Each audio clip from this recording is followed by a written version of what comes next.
Go ahead. All right, the fourth quarter there, I mean, y'all had moved the ball decently all game, but you hadn't could find a way to punch it in yet. It seemed like Eli kind of just took over in the fourth quarter. Kind of describe that from your vantage point. We had a lot of opportunities throughout the night, throughout the game. We just got behind the chains a lot.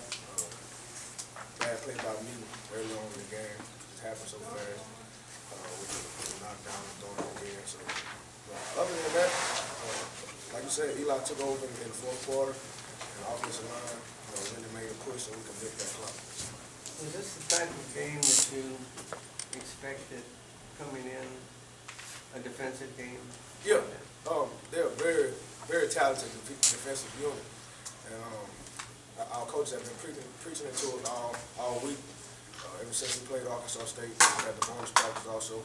That this was going to be the best front and best defense that we're going to see all year. Well, not all year, but in college. So we was up for the task. We practiced well. We had a bonus practice, like I said. We had some time to rest over the weekend. So we practiced a full head of steam. And like Coach Hill said, now we're looking to go 5-0. What do you think got Eli going late like that? Man, you can't stop him for 60 minutes. I think it's kind of impossible because he's so shifty, and he know how to make guys miss. So, I mean, he had a great game in the passing game. Also, he had 90 yards receiving too. So it was big at the end. We got the big catch at the end. Coach Jay really trusted me and Eli to make that play and try to force their hand a little bit at the end. Terrance, was that a wheel route? Yeah, it's something that we had planned. It was a different type of wheel. We knew that they like to play man on the outside, so we figured, James had been having a real good game. Proud of him. Like I told him after the game, very proud of him. So we used James as the decoy to run a post route, and got Eli behind on the linebacker. You guys can't punch it in, and maybe it's taken for granted, but because of chip shots. But for Stover to hit all of them like that, how big is that? Yeah, it was a typical hard-nosed fought game, defensively and offensively. Nothing was given to us tonight. Those guys were gap sound. I credit South Alabama coaches and their players for being gap sound. They were always in their gap, so we couldn't really crease it like we normally did.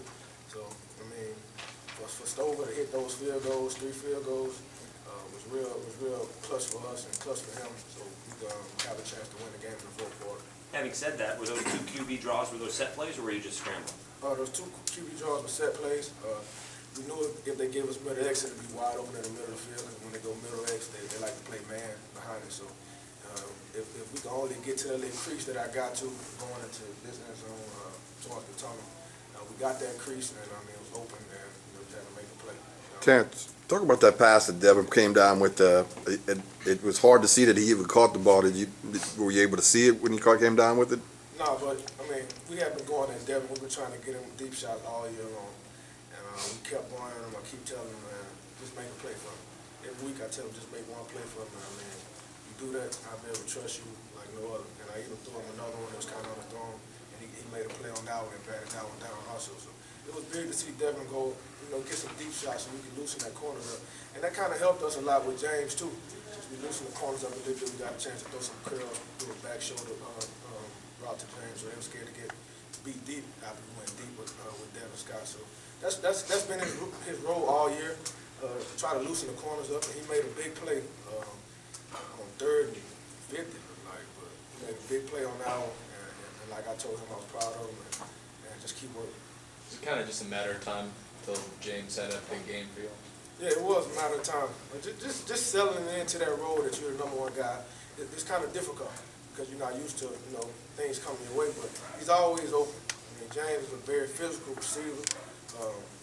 Like I told him tonight, this is something that he's going to build on. And now his confidence is through the roof right now. And looking forward to having a very good week with him in practice because he had a big game tonight.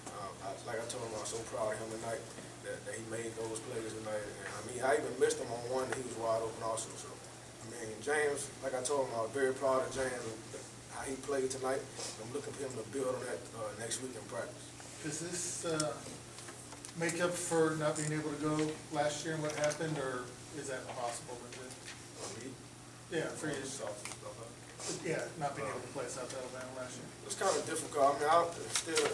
Still in the back of my head that I had to sit back and watch my team play without me, and it's freezing cold actually, so I was sitting in freezing cold, not moving around. So it really don't make up because we lost bad and it was freezing cold down there. So we got a big win. It's a new season, and that was a great team that we played last year and a great team we played this year, and we pulled off the win tonight. How impressive has the defense been for you guys in the last month or so? And in your eyes, what's been the biggest difference?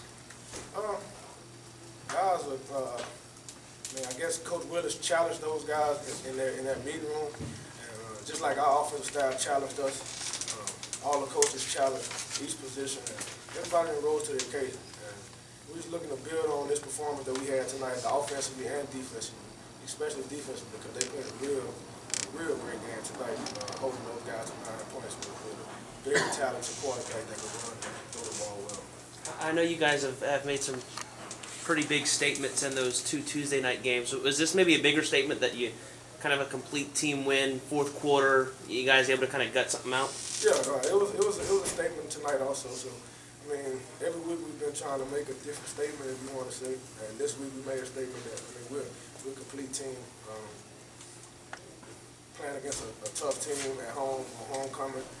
Every team is real riled up to this Boston when that's homecoming. So on top of that, they're a very good team. So that team was very talented, and for us to pull that game off in the fashion that we did, it shows a lot about our senior leadership and the type of guys that we have on the team. It seemed like y'all couldn't catch a break with balls bouncing your way earlier in the season. I feel like you were kind of due for that as well there in the fourth quarter. Yeah, defense made a big stop. Defensive line has been getting a lot of penetration all game, so just having a backup quarterback in at that time probably disrupted the timing with the quarterback and the running back. So they didn't get the ball off of there and hit the ground, and our defense swung to it. Last question for Terrance. All right, thanks, Terrance. Thanks, Terrance. Next up,